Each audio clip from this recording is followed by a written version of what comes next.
I'm Sean Farton from ESPN, and you're watching the Doghouse on GUTV. And a special thanks to Sean Farnham for coming out to Tent City. It's always great to be able to showcase the Zags spirit on ESPN. It's even better when Sean has the call. And you know what? We would not let Sean go home empty-handed. Of course, we gave him a GUTV lanyard to take home with him. The student impact on Gonzaga basketball is huge. Without that support that students bring, Gonzaga basketball just wouldn't be the same. That's right. The Kennel Club makes up one of the best student sections in the nation. A ticket to a Gonzaga game is highly coveted. The Zags spirit is unlike any other, and so are the fans. However, to one fan, his love for the Zags goes far beyond a seat in the kennel. GUTV's Corinne Cahill helps us get to know Gonzaga basketball's #1 fan. It's 2 hours before tip-off. Way too early for most fans, but nothing is too early when you're a super fan. I got there at 7 a.m. on Saturday morning for Christmas in the kennel, 12 hours. And I did that for FanFest too. I got there at 7 a.m. Christian Layman? He's lived here his whole life, but his Zag fandom only set in 8 years ago. January 17th, 2009. And after that day, he was hooked, immediately remembering every detail of what would become a lifelong affair. I was in the kennel, and the Kennel Club t-shirts were white. The first time I walked in there, I got goosebumps, and the back of my neck hair would stand up on end. It's just watching everybody doing the exact same thing. Men's, women's games, just watching all that massive energy, everybody jumping up and down, cheering. It's just fun, the atmosphere. Christian doesn't always get in to see the Bulldogs live, but when he does, he makes sure to cherish every single moment. He feels a sense of responsibility to the first superfan, the late Emma Wasson. It was pretty hard because everyone loved her. She was just there, high-fiving and saying hi to everybody. And then when she passed away, who was going to fill in her shoes? And that's when I kind of started following Gonzaga, and that's when now I have the torch for Gonzaga as the #1 Zags fan. Christian's fanship is a bit different than Emma's. She did all of her cheering out loud and in person, but Christian doesn't stop at the front doors of the McCarthy. He takes his to social media. I created this blog 4 years ago. I thought it'd be kind of fun to do a little bit more funner access for the Zags knowledge. He makes sure he is there for his Zags and their fans, keeping them up to date and excited for what's to come. Corinne Cahill, GUTV.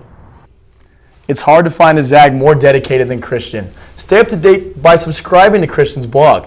You can check that out at zagzone.wordpress.com or follow him on Facebook on Gonzaga Kennel Club Fan Group 2016-2017. Our very own Ryan Edwards gave people the opportunity to ask him questions about his life on and off the court through Twitter. Ryan joins us now in the Tweet Suite to answer some of your questions. Ryan? Yeah, like Corey said, earlier this week, I asked my Twitter followers if they wanted to ask me any question they wanted. And, we got a couple of different answers, but here we go. So Lindsay Joy, she asked, how many members of the Zags basketball team can I beat at tennis? Well, I got a high school tennis background, and so I'm pretty confident in myself that I could probably take on anybody. But when it comes to table tennis, Jacob Larson, he's really, he's with that junior Olympic background, I probably would not want to mess with him. Chelsea Knopfsinger, oh, wow, her boyfriend seems to be like a really good-looking individual. She asks, what's the most memorable experience you have had over the last 3 years? That's a tough one. I've had, probably my best one would probably be the team we took to the Elite Eight. The Elite Eight team it's a high honor for us to make that as a team because, a lot of teams, they don't even make it to the tournament. And for us to work as a team, to come together and go to the Elite Eight was an awesome time. KJ asks, what is your favorite place on campus? I would have to say probably the studio at the Broadcast Journalism building. It's a good feeling as soon as you walk in the door. It's a place where live television happens every day, and it's just a good place to go and work on your your reel or your photo skills and anything you could really think of. Thanks a lot, Ryan. Now we actually have a question for you. Okay. We know in our broadcasting class, you're a big guy, right? You got to sit on the couch over there on the interview set. But what do you do when you have to sit in a desk? How do you fit in those tiny desks in the classroom? Oh, it's terrible. I try to sit in the very back. I don't want to get in anybody's way if I sit in front of them. Obviously, they're not going to be able to see the board. And so I sit in the back and I just kind of just lay my leg back and I just, kind of lean back and just try to get as much room as possible. Yeah, Ryan, it's tough being tall, I know it.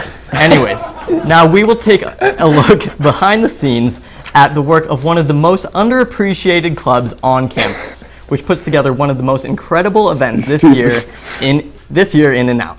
GUTV's Kurt Escajolo has the exclusive story, but this time from the perspective of the Kennel Board. We've still got 15 minutes till we need to leave and have some long time. Okay, my other thought. The story of Tent City is much more than the runners. Someone has to give them a direction to run in. These individuals who guide the Gonzaga community are known as the Kennel Board. Everyone at Gonzaga, even Spike, knows that the Tent City tradition courses through the veins of the community. Nothing will keep the Zags away from the exciting opportunity of running in an attempt to be the first group on site. But Tent City is much more than the sprint to obtain the coveted #1 tent. It's a marathon of planning done by our Kennel Board here at Gonzaga University. At 8 a.m. the day of Tent City, the Kennel Board is hard at work preparing for the craziness that lies ahead.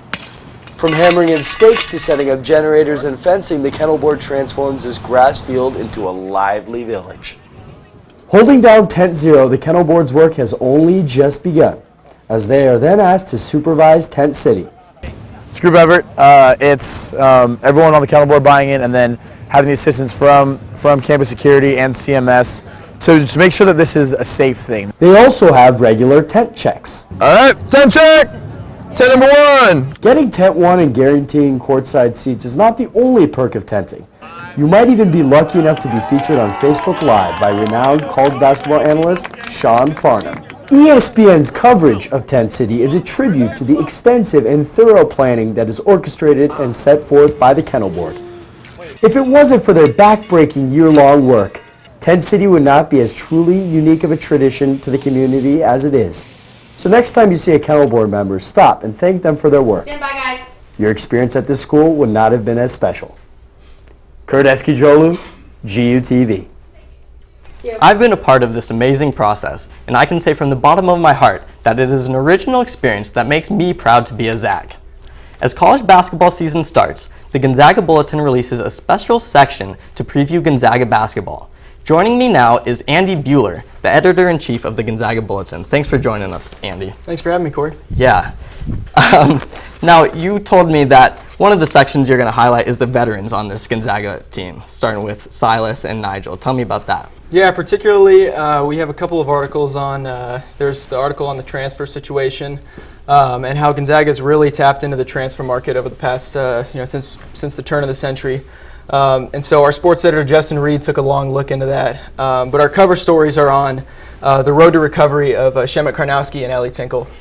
Very nice. Now, Daniel and I talked about some of the impact freshmen already, but we've seen such an impact from Killian Tilly and Zach Collins. I know you guys are going to talk about that.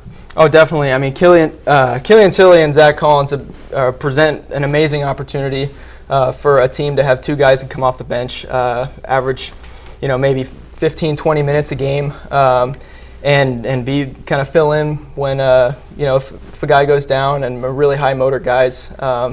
Future's bright for those two. Yeah. Thanks so much for joining us, Andy. After the break, our very own Daniel Nserpi sits down with Gonzaga assistant basketball coach Donnie Daniels to talk about this year's men's basketball team.